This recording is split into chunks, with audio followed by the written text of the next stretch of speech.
जब एक fund manager अपने हाथ में एक चप्पल उठा के बोले कि this sleeper is my money making machine, तो रिटेल इन्वेस्टर क्या सोचता है? वो ऐसे स्टॉक्स में पैसे लगाता है, अपना हार्ड अर्न पैसा इन्वेस्ट करता है और ब्लाइंड ट्रस्ट करता है उस कॉन्फिडेंस पे जो उस हाथ में उठी चप्पल और इस स्टेटमेंट पे था, this is my money making machine. और वो ये क्यों ना करे? हम बात कर रहे हैं सौरभ मुखर्जी की, जिन्होंने अपनी बेस्ट सेलिंग बुक्स मार्केट में लॉन्च करके अपनी एक कल्ट फॉलोइंग बनाई। इनकी बेस्ट सेलिंग बुक्स में से थी coffee can investing, diamonds in the dust, gurus of chaos, victory projects. और ये सारी ही बुक्स हर सीरियस इन्वेस्टर के बुक शेल्फ पे दिखने लगी, इंक्लूडिंग मेरी बुक शेल्फ भी। कॉफी कैन इन्वेस्टिंग बनी मेरी पहली बुक इन्वेस्टिंग के बारे में। लेकिन सौरभ मुखर्जी जिन्होंने अपने हाथ में उस चप्पल को लेके इतना बड़ा स्टेटमेंट दिया था, उन्होंने अंडर परफॉर्मेंस के चलते उस स्टॉक को साइलेंटली एग्जिट कर दिया।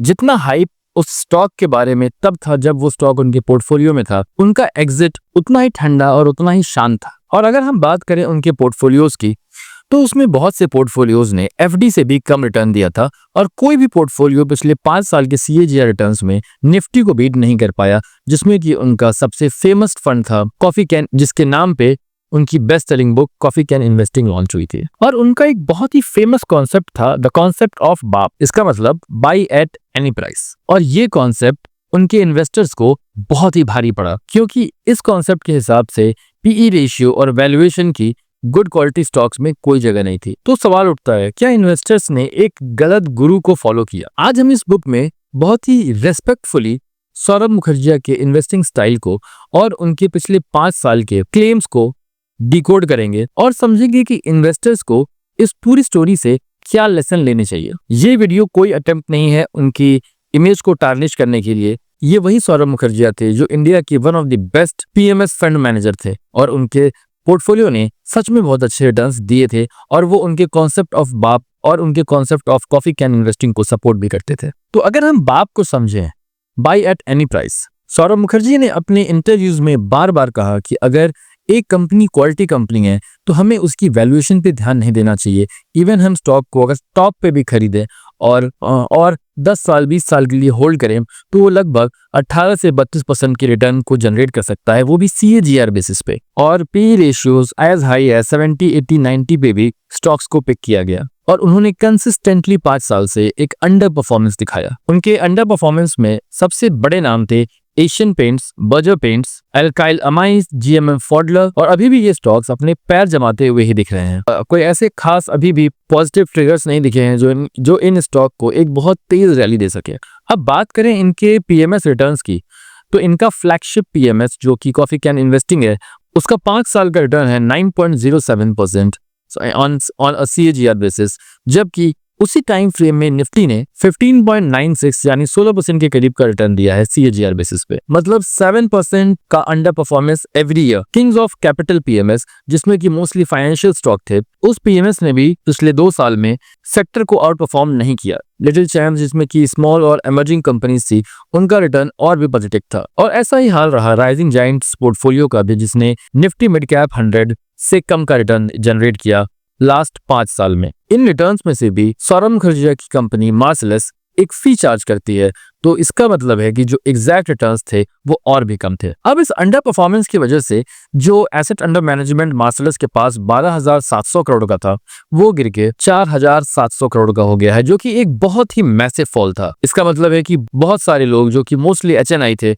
उन लोगों ने अपने पैसे को निकालना स्टार्ट कर दिया, क्योंकि अब वो और ज्यादा इस बाप कॉन्सेप्ट पे और कॉफी कैन इन्वेस्टिंग के प्रिंसिपल पे भरोसा नहीं कर पा रहे थे। नेक्स्ट पॉइंट है सौरभ मुखर्जी की लास्ट 2 साल के क्लेम्स और रीसेंट क्लेम्स। 2023-24 के डिफरेंट पॉडकास्ट में, डिफरेंट इंटरव्यूज में सौरभ मुखर्जी ने बार बार बहुत पॉजिटिवली अफर्म किया कि इंडियन इकोनॉमी बहुत अच्छे शेप में है, ग्रोथ के ग्रीन शूट्स साफ दिखते हैं, अनएम्प्लॉयमेंट की कोई प्रॉब्लम नहीं है, जॉब मार्केट बूमिंग है, मिडिल क्लास थ्राइविंग है। But cut short to 2025, same Saurabh Mukherjee का कहना है कि मिडिल क्लास श्रिंक हो रहा है, यंग सैलरीड क्लास के पास पैसे नहीं है खर्चा करने को।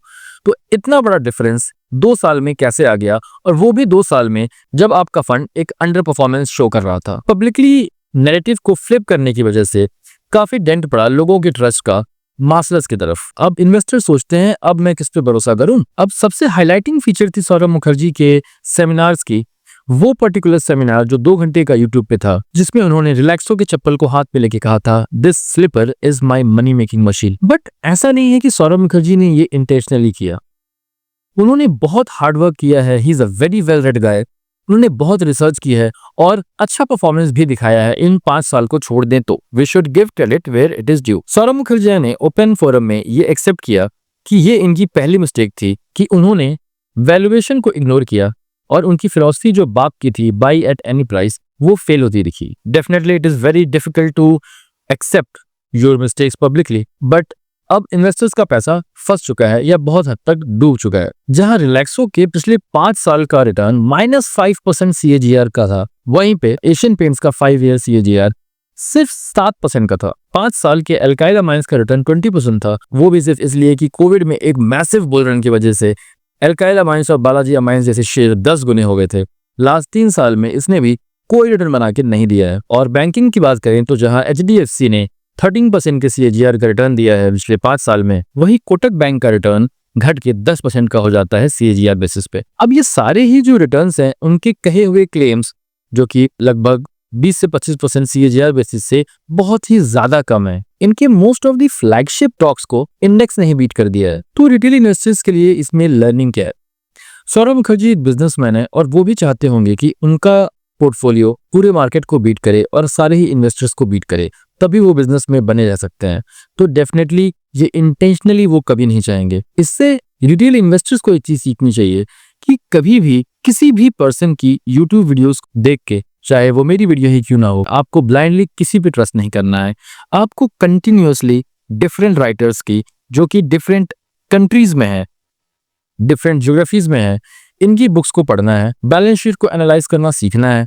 क्योंकि जब तक आप खुद से ये काम नहीं करेंगे, किसी भी रैंडम इंसान के या गुरु के बताए हुए टिप्स में आप फंस जाएंगे। क्योंकि सौरभ मुखर्जी एक सीजन्ड इन्वेस्टर हैं, तो उन्हें ये भी पता होगा कि किस स्टॉक को कब एग्जिट करना है।